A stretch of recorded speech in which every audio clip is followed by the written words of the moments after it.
मुंबई के पूर्व police commissioner Paramvir Singh ने चंडीगढ़ में होने की पुष्टि की। आज तक से बातचीत में कहा, जांच के लिए जल्द आऊंगा मुंबई। मुंबई में राज ठाकरे से मिले पूर्व मुख्यमंत्री देवेंद्र फडणवीस, नए घर पर हुई है मुलाकात। महाराष्ट्र के स्वास्थ्य मंत्री राजेश टोपे का बयान, दिसंबर में आ सकती है कोरोना महामारी की तरह तीसरी लहर, लेकिन कम होगा असर। महाराष्ट्र में कांग्रेस पार्टी की सीएम उद्धव ठाकरे से मांग, कोरोना से जान गंवाने वालों के परिवारों वालों को दिया जाए 4 लाख रुपए का मुआवजा। राहुल गांधी ने भी केंद्र सरकार से मांग की है कि 50,000 की जगह दिया जाए 4 लाख का मुआवजा। कोवैक्सीन के असर पर लैंसेट जर्नल में प्रकाशित हुई रिपोर्ट, कोवैक्सीन की 2 डोज कोरोना रोकने में 50% असरदार हैं। पिछली रिपोर्ट में 77.8% प्रभावी होने का दावा किया गया था। मुंबई में 24 घंटे में कोरोना के 258 केसेस सामने आए, 4 की मौत। नागपुर म्युनिसिपल कॉर्पोरेशन का फैसला, जिन कर्मचारियों ने नहीं लगवाई है कोरोना की एक भी वैक्सीन, उनको नहीं मिलेगी सैलरी। शरद पवार ने फिर कृषि कानून वापसी को लेकर लगाए हैं केंद्र पर आरोप, कहा कानून वापस अगर नहीं होता तो यूपी और दूसरे राज्यों में हार जाते। 2008 मालेगांव के आरोपी साध्वी प्रज्ञा ठाकुर मुंबई में एनआईए कोर्ट में पेश हुई, आज नहीं थी पेशी, मेडिकल ट्रीटमेंट के लिए आई थी मुंबई। कल्याण में गैस सिलेंडर के बड़े दामों के खिलाफ महिला कांग्रेस ने किया चूल्हा जलाकर प्रदर्शन। औरंगाबाद में पाइप फटने से हजारों लीटर पानी बर्बाद हुआ, टूट गई है सड़क। सड़क के बीचों बीच फंस गया था एक ट्रक, लग गया लंबा ट्रैफिक जैम। कल्याण में चौंकाने वाली घटना, प्रेमी और प्रेमिका ने किया है नाबालिग भाई बहनों का शोषण। महाराष्ट्र के कल्याण में चौंकाने वाली घटनाएं सामने आई है। महाराष्ट्र के चंद्रपुर में वीडियो कॉल पर लड़कों को अपने जाल में फंसाकर ब्लैकमेल करने का सनसनीखेज मामला, पुलिस जांच। भारत सरकार के बिटकॉइन को बैन करने के प्रस्ताव से दुनिया भर की क्रिप्टो करेंसी में 15% की गिरावट, संसद में क्रिप्टो को बैन करने का बिल लाने की तैयारी। 2021-22 में 9% की दर से बढ़ सकती अर्थव्यवस्था, कोरोना पर नियंत्रण और खर्च में तेजी के चलते गोल्डमैन सैक्स का अनुमान। जीएसटी रेट बढ़ाकर 3 लाख करोड़ रुपए कमाने की योजना पर सरकार का विचार, जीएसटी रेट को 5 से बढ़ाकर 7 और 18 से बढ़ाकर 20% करने के प्रस्ताव पर पैनल विचार करेगा। टैरिफ बढ़ाने से एयरटेल और वोडाफोन आइडिया की आमदनी में होगा तगड़ा इजाफा। केवल 28 दिनों में एयरटेल 700 और वोडाफोन आइडिया 540 करोड़ रुपए ज्यादा कमाएंगे। सेबी चेयरमैन ने निवेशकों को फिर से आगाह किया, कहा बाजार की अफवाहों के आधार पर पैसा न लगाएं निवेशक। नमस्कार, आप देख रहे हैं आज तक और आपके साथ मैं हूं शशि तुषार शर्मा। मुंबई के पूर्व पुलिस कमिश्नर परमवीर सिंह ने आज तक को बताया है कि वो इस समय चंडीगढ़ में हैं और जल्द ही मुंबई जाकर अपने खिलाफ चल रही जांच में शामिल होंगे। परमवीर सिंह पिछले 6 महीने से गायब थे। उनके खिलाफ मुंबई और ठाणे में वसूली के 5 मामले दर्ज हैं। इसी हफ्ते सुप्रीम कोर्ट ने परमवीर सिंह को गिरफ्तारी से राहत दी है। पिछले 6 महीने से महाराष्ट्र की सत्ता के गलियारों और पुलिस महकमे में ये सवाल गूंज रहा था कि मुंबई के पूर्व पुलिस कमिश्नर परमवीर सिंह कहां हैं।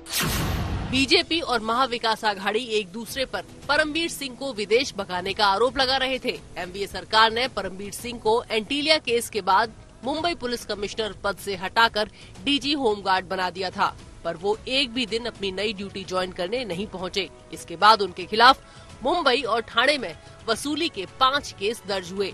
महाराष्ट्र पुलिस ढूंढती रही पर परमवीर सिंह के ठिकाने का पता नहीं चला। कोर्ट से नॉन अवेलेबल वारंट जारी होने लगे। एक कोर्ट ने उन्हें भगौड़ा भी घोषित कर दिया। इसके बाद परमवीर सिंह के वकील ने सुप्रीम कोर्ट में कहा कि उन्हें मुंबई जाने से डर लगता है क्योंकि वहां उन्हें जान का खतरा है। परमवीर सिंह के वकील ने बताया कि उन्हें गिरफ्तारी से संरक्षण दिया जाए तो वो मुंबई जाकर जांच में सहयोग करेंगे। सुप्रीम कोर्ट ने परमवीर सिंह की गिरफ्तारी पर रोक लगा दी और आज परमवीर सिंह ने आज तक को बताया, मैं इस समय चंडीगढ़ में हूं और जल्दी ही मुंबई जाकर अपने खिलाफ चल रही जांच में शामिल होऊंगा। केंद्र सरकार के इशारे पे परमवीर सिंह ने इस तरह के आरोप लगाए थे महाराष्ट्र सरकार को बदनाम करने के लिए, क्योंकि उसका रीजन भी एक प्रामाणिक है कि जिस दिन अनिल देशमुख को कोर्ट में हाजिर किया गया तो परमवीर सिंह के वकील ने कहा कि हमारे पास ऐसा कोई पुरावा नहीं कि जो 100 करोड़ रुपए देने की बात हुई है। तो इसका मतलब है कि परमवीर सिंह को दिल्ली में बैठी हुई सरकार के इशारे पे परमवीर सिंह ने ये सब चीजें महाराष्ट्र में की थी। आज जो संजय पांडे के बारे में भी उनका आरोप है तो जो आरोप है, जो भी वास्तविकता है, उन्हें कोर्ट में हाजिर होकर ये बात को रखना चाहिए। परमबीर सिंह के वकील के मुताबिक उनके ऊपर अनिल देशमुख के खिलाफ केस वापस लेने का दबाव है और ऐसा नहीं करने पर उन पर और केस दर्ज करने की धमकी दी जा रही है। परमबीर सिंह का मानना है कि महाराष्ट्र पुलिस से उन्हें न्याय नहीं मिलेगा, इसलिए उनके खिलाफ दर्ज वसूली मामलों की जांच सीबीआई से करवाई जाए। कमिश्नर पुलिस के जो होम मिनिस्टर के खिलाफ एलिगेशन लगाते हैं और सुप्रीम कोर्ट खुद कहती है कि ऐसे जब दो बड़े लोग इन्वॉल्व हैं तो मैटर सीबीआई के पास जाना चाहिए।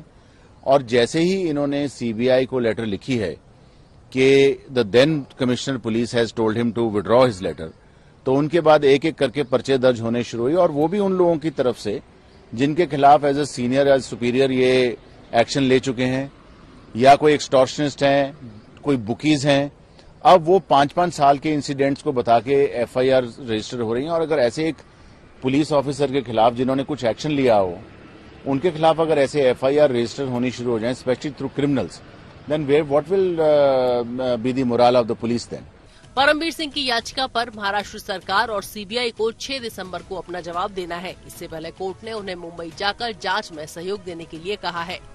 कहती है कि क्या हालत है मुंबई महाराष्ट्र की, पुलिस कमिश्नर को डर लगता है, गृह मंत्री जेल में है और इंस्पेक्टर और असिस्टेंट इंस्पेक्टर सुपारी लेके मनसुख हिरन की हत्या करते हैं। ऐसा माफिया राज ये ठाकरे पवार साहब ने महाराष्ट्र में फैला के रखा है।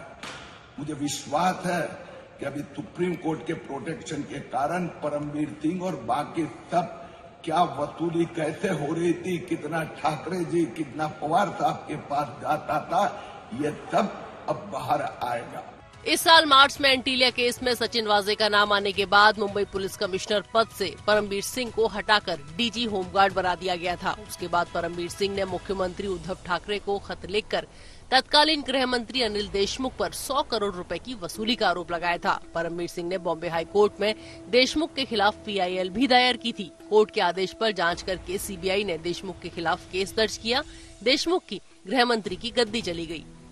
सीबीआई के बाद ईडी ने मनी लॉन्ड्रिंग का केस दर्ज कर देशमुख को गिरफ्तार कर लिया। वो फिलहाल जेल में है। मुंबई से साहिल जोशी के साथ आज तक ब्यूरो। अभिनेत्री कंगना रनौत के एक बयान से भड़की आग जब तक ठंडी नहीं होती, कंगना का दूसरा बयान आ जाता है।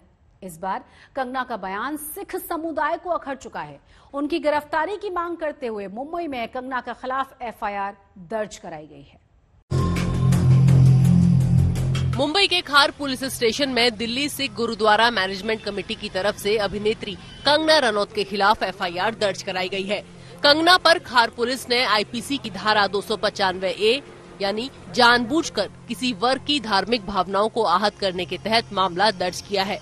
पूरा डिटेल दिया है कि उन्होंने जो कंगना रनौत ने जो शब्दावली बरती है वो शब्दावली बहुत ही ठेस पहुंचाने वाली है, जिससे सेंटीमेंट्स कई हमारे बिगड़े हैं। तो उस चीज को गवर्नमेंट को और पुलिस को एक्शन लेने के लिए हमने अपील किया है। हमारी ये मांग है कि इस कंगना रनावत को, जिसका पूरा नाम कैंसर कंगना रनावत है, इसे अरेस्ट किया जाए और अरेस्ट करके इसे मुंबई में रहने का हक वापस ले लिया जाए। इसे तड़ी पार करो, ये समाज में रहने के लायक नहीं, ये असामाजिक व्यक्ति हमारे मुंबई में आई है। शिकायत के मुताबिक कंगना ने जानबूझकर किसान आंदोलन को खालिस्तानी आंदोलन कहा और आंदोलनकारी किसानों को खालिस्तानी आतंकवादी। बड़ा दुख है कि एक अभिनेत्री कंगना रनौत जिन्हें अपनी कमजोर बौद्धिक मानसिकता ਨੂੰ ਜ਼ਾਹਰ ਕੀਤਾ, तकलीफ इस गल दी है कि वो उन्हां सिखां दे खिलाफ बोली है जिन्हां सिखां ने देश की आज़ादी वास्ते वड्डियां कुर्बानियां कीतियां, जिन्हां ने कदी किसी की ईन नहीं मन्नी। बेनती करांगी कि तुरंत उन्हें गिरफ्तार किया जाए तां जो किसी दी भावनावां ना भटक जाण, कोई नुकसान ना हो जाए।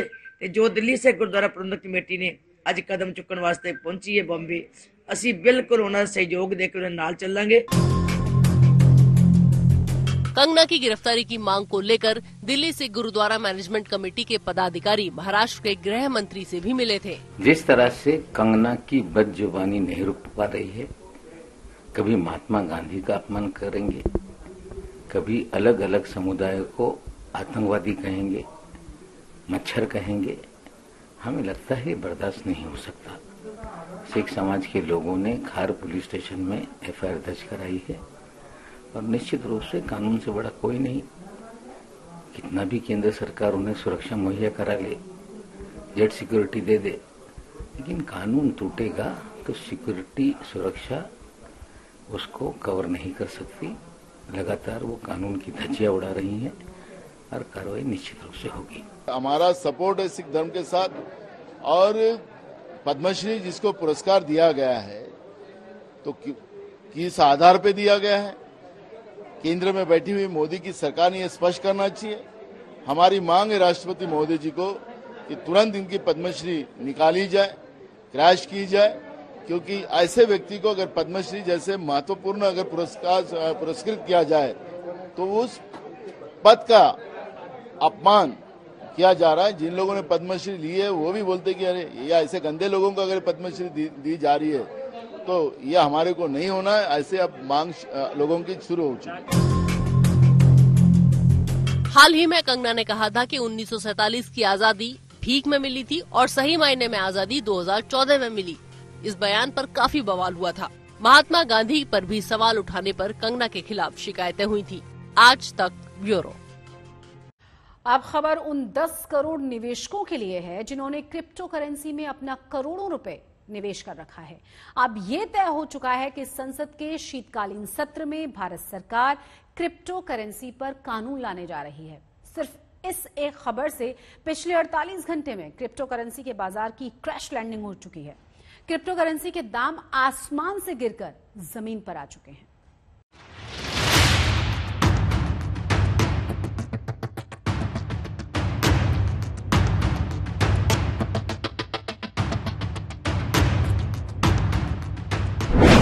क्रिप्टो मार्केट कितना गिरेगा, कब तक गिरेगा?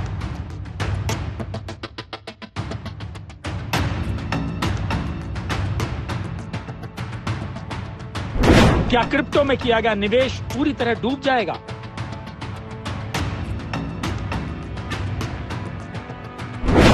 क्या क्रिप्टो करेंसी बेचने का यह सही वक्त है या अभी और रुकना चाहिए?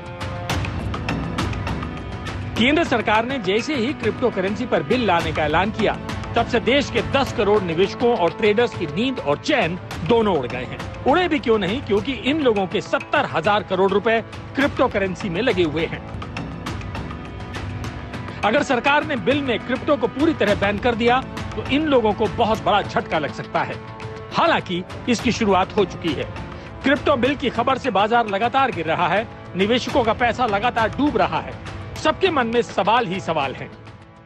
जब कल ऐसी खबरें आई मीडिया में कि सरकार ये विंटर सेशन में क्रिप्टो करेंसी के ऊपर एक बिल लाने वाली है, तो ये वेलकम मूव मैं कहूंगा, क्योंकि एक क्लैरिटी आ जाएगी भारत में जिसको उसमें निवेश करना है उनके लिए। जहां तक और ये न्यूज में ऐसा भी आया कि शायद गवर्नमेंट इसमें अभी बिल देखने के बाद ही पता चलेगा, लेकिन एक बात जरूर है कि इसमें कुछ ही प्राइवेट करेंसी को अप्रूवल मिलने वाला है और उस वजह से सारी करेंसियों के कल भारत में जो भाव है वो गिरेंगे। तो ये एक अच्छी बात होगी कि गाइडलाइंस आ जाएंगी, कौन नोडल एजेंसी होगी, यानी बेसिकली फेयरली रेगुलेटेड जो अभी नहीं है ये क्रिप्टो करेंसी का फील्ड, वो हो जाएगा। क्रिप्टो करेंसी पर बिल की खबर के बाद 23 नवंबर को सभी क्रिप्टो करेंसी का बाजार धराशायी हो गया। क्रिप्टो करेंसी में सबसे ज्यादा इस्तेमाल किए जाने वाले बिटकॉइन की कीमत 15% से गिरकर 40,28,000 रुपए हो गई। इसके अलावा एथेरियम लगभग 12% से गिरकर 3,05,114 रुपए और टीथर में लगभग 6% की गिरावट के साथ कीमत 76 रुपए हो गई। इसके बाद आज यानी बुधवार को भी भारतीय एक्सचेंजों पर क्रिप्टो करेंसीज में भारी गिरावट देखी गई। बिटकॉइन में करीब 11% की गिरावट, एथेरियम में 9% की गिरावट और टीथर की कीमत करीब 12% गिर गई।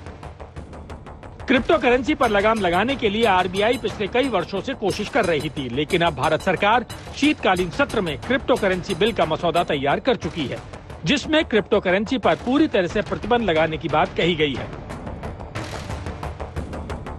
लेकिन कुछ एक्सपर्ट्स की ये दलील है कि क्रिप्टो करेंसी को पूरी तरह बैन करना संभव नहीं है, इसलिए सरकार क्रिप्टो करेंसी को पूरी तरह बंद करने के बजाय रेगुलेट करेगी। कुछ तर्क ये भी हैं कि सरकार क्रिप्टो करेंसी से मिलने वाले रिटर्न को टैक्स के दायरे में ला सकती है। इससे निवेशकों को ट्रेडिंग में राहत और सरकार को राजस्व में बहुत फायदा होगा। तीसरी और सबसे खास बात, क्रिप्टो करेंसी में निवेश करने के लिए भारतीय रिजर्व बैंक अपनी डिजिटल करेंसी लॉन्च कर सकता है। इसके अलावा सरकार कुछ शर्तों के साथ निवेशकों को एक समय सीमा दे सकती है ताकि वो अपनी क्रिप्टो करेंसी को ग्लोबल बाजार में बेच सकें। किसी का भी कार्ड यूज करिए, वीजा कार्ड यूज करिए, कुछ भी करिए, तो आप उसमें जितना आपने इंटरैक्ट करने के लिए जो आपने पेमेंट करना है उससे ज्यादा ट्रांजैक्शन चार्जेस दे देते हैं। सो इसी के लिए क्रिप्टो करेंसी बनाई जाती है और उसको ब्लॉकचेन पे डाला जाता है सो दैट उसको कोई मैनिपुलेट भी ना कर सके और वो ओपन लेजर है। हर कोई देख सकता है कि यहाँ से पैसा इसने इसको भेजा, इसने पैसा इसको भेजा। और सबसे अच्छी बात यह है कि पैसा, जैसे कि सपोज करिए कि आपने मेरे को पैसा भेजा, मैंने किसी और को पैसा भेजा, लेकिन वो पैसा निकलेगा तो किसी एक्सचेंज से ही। अगर उसका फिएट करेंसी में कन्वर्ट होगा तो वो किसी एक्सचेंज से ही वापस आएगा, राइट। और आप वहां पे कोई भी गवर्नमेंट उसको वहां पे ट्रैक कर सकती है कि वहां पे चल क्या रहा है। So there is no fear. आप उसको रेगुलेट करिए बहुत अच्छे से एक्सचेंज के साथ मिलके। सरकार क्रिप्टो करेंसी को पूरी तरह से प्रतिबंधित करेगी या फिर कुछ शर्तों के साथ इसकी ट्रेडिंग की इजाजत मिलती है, ये तो बिल आने के बाद ही साफ हो सकेगा। लेकिन सरकार क्रिप्टो करेंसी पर प्रतिबंध लगाने का फैसला करती है तो बिटकॉइन सहित दूसरी क्रिप्टो करेंसीज में निवेश करने वालों को बहुत बड़ा नुकसान हो सकता है, क्योंकि इसके बाद बैंक और आपके क्रिप्टो एक्सचेंजों के बीच लेन देन बंद हो जाएगा। आप क्रिप्टो करेंसी खरीदने के लिए अपनी लोकल करेंसी को बदल नहीं पाएंगे और ना ही उसे कैश कर पाएंगे। कई एक्सपर्ट की राय यह है कि लोग अपनी क्रिप्टो करेंसी को ग्लोबल एक्सचेंज में भी ट्रांसफर कर सकते हैं, जिन देशों में क्रिप्टो पर कोई बैन ना हो। इसके अलावा ग्लोबल वॉलेट में भी क्रिप्टो करेंसी को ट्रांसफर किया जा सकता है, स्थानांतरित किया जा सकता है। लेकिन इस कदम पर भी सरकार की पैनी नजर रहने वाली है। ये सारी जो साइबर क्राइम की इकोनॉमी है, ये चल रही है इस समय क्रिप्टो करेंसी पर। क्रिप्टो करेंसी के पीछे जो टेक्नोलॉजी है, जो तकनीक है, वो ब्लॉकचेन है और वो एक बहुत अच्छी टेक्नोलॉजी है। लेकिन क्रिप्टो करेंसी का उपयोग ज्यादातर अब ड्रग्स में, मनी लॉन्ड्रिंग में और इवन टेरर फाइनेंस में हो रहा है। इसके चारों ओर एक रेगुलेशन इसलिए भी लाना जरूरी है क्योंकि एक स्पेकुलेटिव बबल सा तैयार हो गया है जिसमें निवेशक अपना पैसा लगा रहे हैं और यहाँ पर जो निवेशक है उसको कोई भी प्रकार का प्रोटेक्शन प्राप्त नहीं है। कल चल के अगर कोई क्रिप्टो करेंसी एक्सचेंज खत्म हो जाए या क्रिप्टो करेंसी कोलैप्स हो जाए या हैक हो जाए तो कोई भी प्रकार का प्रोटेक्शन किसी को इसमें मिलता नहीं। बिल के बारे में सुनकर बहुत से निवेशक क्रिप्टो करेंसी को बेचने का मन बना चुके हैं, लेकिन इसमें दिक्कत यह है कि एक तो मार्केट लगातार गिर रहा है, भाव कम होते जा रहे हैं और दूसरा, जब ये लोग अचानक से अपनी क्रिप्टो करेंसी बेचने लगते हैं तो मार्केट क्रैश कर जाता है। कुछ महीने पहले जब चीन ने क्रिप्टो करेंसी पर पूरी तरह से प्रतिबंध लगाया था, तब भी इस तरह की समस्या सामने आई थी। कुल मिलाकर ये धैर्य के साथ इंतजार का समय है। अब देखना यह है कि क्रिप्टो करेंसी वाले बिल में निवेशकों को क्या मिलता है। ब्यूरो रिपोर्ट, आज तक।